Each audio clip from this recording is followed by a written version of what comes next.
With the videos I was making when I was a smaller creator, I genuinely felt like, the algorithm hates me or this is unfair. But I just wasn't making content that deserved to get views. I don't know a nice way to put it. So I'm glad I'm talking about myself, because anyone else I'd feel bad. But I mean, you just look at the retention graphs. People would click off at the beginning. People didn't know sometimes what they're clicking on. And like, if I wasn't retaining a viewer, just why would it make sense for you to promote it? Like, why would you promote a 10-minute video that people watch on average a minute and a half? It just doesn't make sense. I've seen people literally start a channel and within a month hit 100,000 subscribers. I've seen it. I personally know someone who had a channel with 100 subscribers, and me and my mom, boys, other YouTubers that I feel like have a good understanding of how YouTube works, we just help them optimize the video. And I don't like to say the name of the channels because then I feel like I'm taking credit for their success, but literally 100 subscribers, he got 3 million views on a video.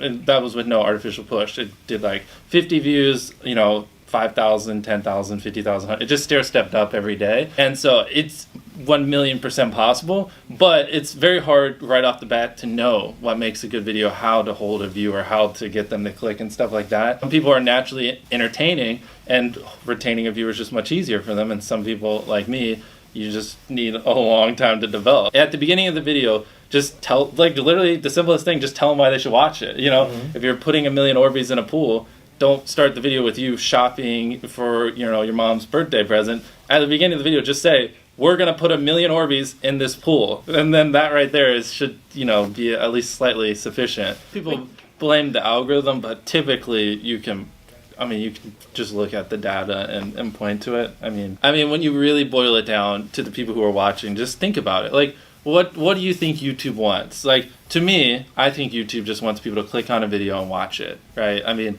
that's how they get their ad revenue. That's how they keep viewers happy and stuff like that. I mean, I'm sure comments, like stuff like that. But at the end of the day, they want you to click, watch a video, click, watch a video, and just do that as long as possible. So to me, what's important is click-through rate, getting people to click on your video, and then average view duration, average view percentage, or just relative retention, and having them watch it. If people are clicking your video more than they click other videos, and they're watching it longer than they watch other videos, as simplistic as that is, that's like what YouTube wants, and I think that's how you just, be successful. Well, obviously everything starts with an idea, and for me, I like to make my videos a little longer, so that's a big part of what ideas we do.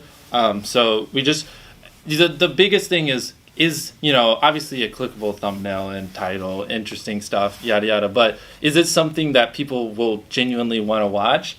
And this might be a little tangent, but one thing is a lot of creators think click-through rate is just like the title and thumbnail and did they click it, but a lot of it too is did they enjoy your last video? You know what I mean? Like, as if someone watches a video of yours and they loved it, you can bet the next time you're recommended, their chance of clicking is a lot higher, So it's like, is it something that can be entertaining for a long time? Is it something that if they watch this next time, they see a video of mine, will they be excited? Like, I loved that last one, so I want to watch the next one. Like those two type of things. And then obviously, is it just interesting and clickable? And so that for, ideation, that's obviously the first and foremost. Well, I guess we start with filming. For me, and it might not always show, trust me, I know I might sound like I'm coming across as a know-it-all. I swear, I'm still learning stuff every day. When filming, though, I like to try to just put it, I feel like a lot of creators have a mindset of like, how can I get the most views with the least amount of time? And I'm not saying that's wrong, because obviously I have that mindset sometimes too, but I try to, when filming, put in as much work, even if it's like a 15-second part of a video, even if that one little part will take like 10 hours, Wow. But like hypothetically, right? But that 15 seconds is like, wow, like that's great. Like I feel like viewers genuinely notice when you go the extra mile. And so with filming, it's just like trying to make sure we're doing everything we can, no matter how expensive it is, no matter how much time it takes, to make the best video possible so they have the best experience. And so they want to, obviously watch more videos because that's what you want the viewers to do. And then with editing, just no dull moments, have a good hook at the beginning. Some minor tips I could give is like, if I do a video like last sleeve circle wins 10 grand, obviously people are going to watch to the end because they want to see who won the money. So you could apply that to your videos. If somehow you could have a payoff at the end, then, more people are going to watch to the end just to see what happened. And just obviously don't cut out all dull moments, try not to over explain things. If the camera just sits on me and I'm just talking for 20 seconds, it doesn't hold retention as well as, you know, maybe me talking and other footage popping up. There's things like that if you just, you know, there's literally in your analytics, and most of you probably know this, audience retention. You can see where people click off. Just literally go through your last 50 videos, write down where everyone clicked off, and then just don't do those things again. Again, I'm not perfect, so I don't do a great job of it, but, you know, I like to end a series or a challenge on a high note. Like, you can just kind of tell when people are getting a little tired of it, or, you know, I just gave away $1 million, so let's take hand off of it. So now if I do last to do blank wins 10 grand, it's just not really the same effect. But I'm still going to maybe occasionally do it, but it's just like, to keep things fresh, just, again, it's hard because so many of them are different. Like, if they're a Fortnite creator, you know, I'm not trying to tell them to switch games every month, because then that might kill their career. But for me, I just like to, you know, don't milk a series too hard. You know what I mean? Keep it fresh and always try to introduce things here and there. And then if it works well, take it and run with it for a little bit, then introduce something else new.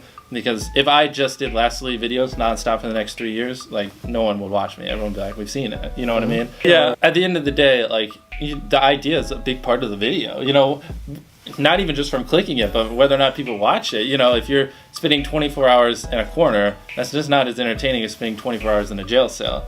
And at the end of the day, like, the only difference there is the idea. It's not the content. It's like, it's what you formulated beforehand. So yeah, like, I like to spend an hour a day. You know, it's dwindled recently. We have a lot of ideas, but if you spend an hour a day thinking of ideas, it's pretty hard to not expect your channel to do better. You know, unless you're just not executing them properly. But it was after, because like I was like literally like, I gotta make this work. So I was doing everything I could, like, nonstop. Chances are, like, to have a video go viral, people need to watch it for a really long time, and high percentage need to click on it. So yes, it sounds like people just don't watch it. It's long watch time, and that's true. You're right. It's really just a formula of clicking and yeah, watch it. I mean, like, people overcomplicate the algorithm. Like, if people click on your video and watch your video, they don't care about comments or likes. None of that matters. They just want you to click and watch. Yeah, it's funny because people tell me, oh, well, there's an algorithm shift 2 months ago and this and that. I'm like, what are you going on about? You know, like, the core principles have been the same for like the last 6 years. Yeah,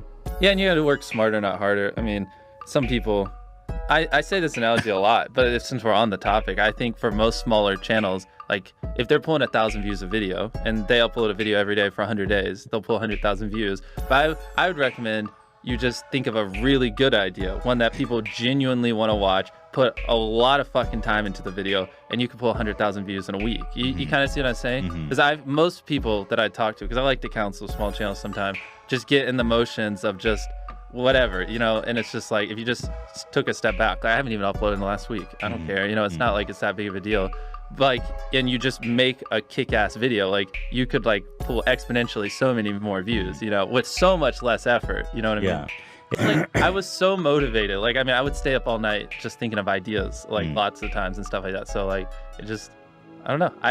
I'm glad I did it, because like, without it, I just wouldn't have had the time and just when you just don't have anything else, you just go hard. You know what I mean? I don't know how else to put it.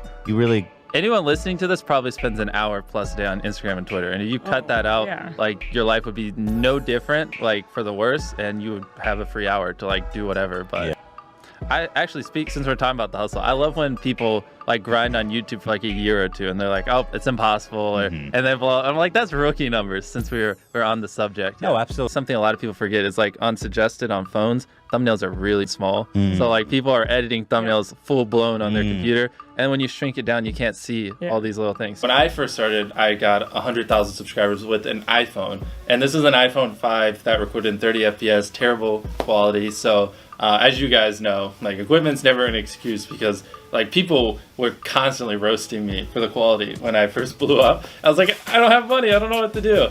But then, you know, I just reinvested every dollar I made, and over like the last, you know, whatever, 8 years, just slowly grew into whatever I do now. Like, if there's something that like I genuinely just don't want to get out of bed and do, that's a problem. In the end of the day, it's just keeping it enjoyable. So I have Chris and Chandler, if you've seen my videos, they're really fun to be around. So like, you know, spending 24 hours in a desert by myself would be miserable. But spending 24 hours with my boys, and just hanging out and stuff like that makes it so much more fun. So for me, dude, this might not apply to like 90% of you, but for me, creating an environment that's fun, that I get excited for, and then, you know, outsourcing things that just make me not want to get out of bed, I don't know a different way to phrase it, that's what has helped, you know, long term make me stay motivated. If we are getting a little deep, it was pretty hard, like, because like all throughout high school, people would tell me I was too obsessed and told me like you shouldn't spend so much time on this.